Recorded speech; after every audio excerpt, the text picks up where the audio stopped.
인류 역사상 최고의 천재로 꼽히는 레오나르도 다빈치는 나뭇잎이나 손, 양치식물, 바위를 놀랍도록 정교하게 그릴 수 있었다.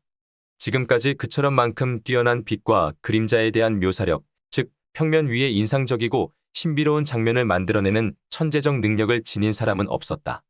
하지만 모나리자와 최후의 만찬을 그린 레오나르도 다빈치의 예술적 위대성은 그의 놀라운 천재성의 일부에 불과하다.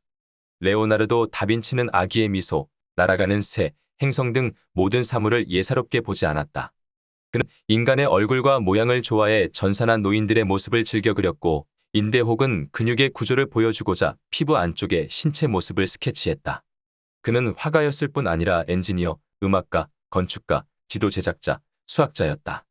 또한 천문학자, 생물학자, 동물학자, 지리학자, 생리학자이기도 했다. 레오나르도 다빈치는 최초로 뇌의 내부를 밀랍으로 묘사했고 심장과 눈의 기능을 이해하기 위해 유리 혹은 세라믹 모형을 사용하고자 했다. 더불어 최초로 여성의 자궁 내부를 정확하게 묘사했으며 나뭇가지에 붙은 잎의 배열 방식을 연구했다. 유명한 비트루비우스의 인체 비례를 보면 다리를 모았다가 벌리는 모습과 팔을 수평으로 벌렸다가 45도 각도로 올리는 모습이 그려져 있다. 그는 그림을 통해 이러한 사실을 보여주었다. 사람이 양팔을 벌렸을 때의 길이는 그의 심장과 같다. 사지의 끝에 의해 만들어진 원의 중심은 배꼽이다. 다리 사이의 공간은 이등변 삼각형을 이룬다. 그는 최초의 근대적인 사상가이자 과학자로서 성경, 아리스토텔레스, 토마스 아퀴나스의 영향에서 벗어나지 못하던 대부분의 15세기 과학자들과 달리 직접적인 관찰과 실험을 통해 원인을 찾으려고 노력했다. 그는 과학이 가능한 모든 것에 대한 지식이라고 주장하며 그가 보이는 것 파악하기라고 불렀던 것을 신봉했다. 그는 무엇이든 이해할 수 있다고 생각했다. 잠자리 날개에서 지구의 탄생에 이르는 전 우주가 그의 지적 사고의 대상이 되었다. 그는 코페르니쿠스 이전에 이미 태양이 지구 주위를 도는 것이 아니라 지구가 달과 같은 별이라는 사실을 알았다. 또한 그는 갈릴레이 이전에 낙하하는 물체는 가속도가 붙는다고 말했고 달 표면을 연구하기 위해 큰 확대경을 사용할 것을 제안했다. 그의 천재성은 광학, 수리학, 소리와 빛의 성질 분야에서 선구적인 업적을 남겼는데 소리가 파동으로 전달된다는 것을 알아내고 서로 떨어져 있는 두 교회에서 동시에 종을 쳤을 때 소리가 따로따로 들린다고 말했다. 더불어 천둥과 번개의 시차가 있다는 것을 발견하고 빛이 소리보다 빠르다는 결론에 도달했다. 또한 혈액순환에 대한 연구를 통해 운동 부족에 따른 동맥경화증을 설명했다. 그뿐 아니라 산업혁명이 시작되기 한참 전 드라이버도 없는 세상에서 먼키 스패너, 톱니바퀴 역회전 방지장치, 잭, 크랭크, 선반, 교회를 통째로 들어올릴 수 있는 크레인을 고안했다. 그는 증기압에 의해 움직이는 피스톤과 미끄러지지 않는 둥근 톱니 기어를 가진 체인을 직접 설계했다. 또한 마차가 커브를 돌 때 안쪽 바퀴가 바깥쪽 바퀴보다 천천히 돌게 해주는 차등 동력전 달 장치를 발명했다.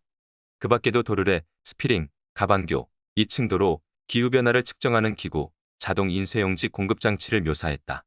롤러 베어링과 한 손으로 조작할 수 있는 가위, 물 위를 걸을 수 있는 공기 주입 스키도 발명했다. 다빈치는 최초로 공기를 동력원으로 이용할 것을 권장했다. 내부 연소 엔진, 에어컨 장치, 보도계, 주행거리계, 습도계를 스케치했고 심지어 대량 생산의 비용 편익을 계산하기도 했다. 전쟁을 야만적이고 미친 짓이라고 불렀던 이 위대한 화가는 보르자의 군사기술 고문으로 일했고 기관총, 탱크, 잠수함을 발명했다. 또한 잠수복, 스노클, 이중선체의 전함을 발명했다. 레오나르도 다빈치는 평생 물에 관심이 많아 태양의 조류와 바위에 부딪혀 부서지는 폭포, 조용한 연못, 개울, 강물에 대해 끊임없이 연구해 그 누구도 관찰할 적이 없는 것들을 설명했다. 예를 들면 연못의 표면이 바람에 흔들려도 연못 바닥은 움직임이 없으며 강물은 바닥보다는 표면이 더 빠르게 흘러가고 물은 아래로 흘러갈 때를 제외하고는 스스로 움직이지 못한다는 사실을 알아냈다. 그가 설계 감독한 밀라노 전역의 운하는 오늘날까지도 엔지니어들의 찬사를 받고 있다. 특히 그는 공기역학 분야에서 대담하고 독창적인 업적을 남겼다. 그는 새가 수학 법칙에 따라 움직이며 그러한 움직임은 인간의 힘으로도 재생할 수 있다는 것을 발견했다. 그는 새가 날갯짓하며 땅에서 뜨고 공중으로 떠오르고 날개를 펼치며 날아가는 것을 연구하기 위해 새장 안에 새를 풀어줬다. 그리고 놀라운 시력으로 보통 사람의 눈에는 보이지 않고 고속 촬영을 통해서만 볼 수 있는 것을 관찰하고 그려냈다. 이러한 연구를 통해 그는 15세기에 이미 글라이더와 낙하산, 헬리콥터를 발명했다. 비행기에 접어 넣을 수 있는 랜딩 기어와 바퀴의 중요성을 설명하기도 했다. 레오나르도 다빈치는 1452년에 플로렌스 근처의 빈치에서 서기와 농촌 처녀 사이의 서자로 태어났다. 그를 키운 사람은 아버지와 할아버지로 어린 시절부터 남다른 호기심과 음악, 지리학, 그림에 뛰어난 재능을 보였다. 15살 때 유명한 화가 베로키오로부터 가르침을 받았는데 숙련된 대생 솜씨와 회화에 빛나는 아름다움으로 스승을 놀라게 했다. 같은 시대를 살았던 화가 조르조 바사리는 다빈치가 키가 크고 기품이 있으며 힘이 아주 셌다고 말했다. 또한 그는 멋진 검객이었고 말도 잘 탔다. 증시를 지어 자신이 직접 만든 류트 반주에 맞춰 노래도 불렀고 28살 때는 당대 최고의 화가, 즉 미켈란젤로, 라파엘, 보티첼리 등으로부터 인정받았다. 그러나 레오나르도에게도 어둡고 비밀스러운 면이 있었다. 그는 침착하지 못했고 변덕이 심했으며 대중을 두려워했다.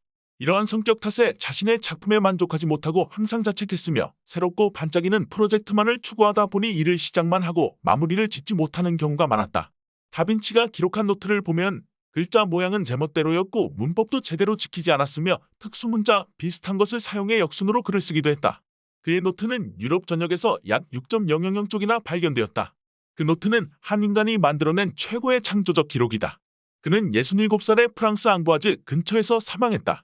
레오나르도 다빈치의 천재성은 물론이고 그가 창조해낸 작품의 다양성과 독창성을 한마디로 규정하는 것은 어려운 일이다. 어쨌든 역사를 통틀어 그와 견줄 만한 인물은 없다. 그것이 인류 역사상 최고의 천재라고 부르는 이유이다. 레오나르도 다빈치는 누구보다 많이 배우고 다양한 분야에서 천재성을 보였던 사람이다. 잠자리 날개에서 지구의 탄생에 이르는 전우주가 그의 지적 호기심의 대상이 되었다. 다빈치의 통찰력과 발명가로서의 재능은 타고난 것인가? 아니면 후천적 학습에 의해 획득한 것인가? 그는 확실히 특별한 지적 능력과 다른 사람이 보지 못하는 것을 볼 수 있는 비상한 능력을 지녔다. 하지만 세부 묘사와 기록이 담긴 6,000쪽의 노트는 그가 지혜를 찾아 열심히 노력하는 부지런하고 호기심 많은 학생이었음을 보여준다. 그는 끊임없이 탐구하고 질문하고 시험했다. 이처럼 자신의 지적 영역을 확대하는 것이 창의적인 인간이 되는 열쇠다. 일상적으로 학습 기회를 갖는 것은 자신에게 줄 수 있는 최고의 선물이 될 것이다.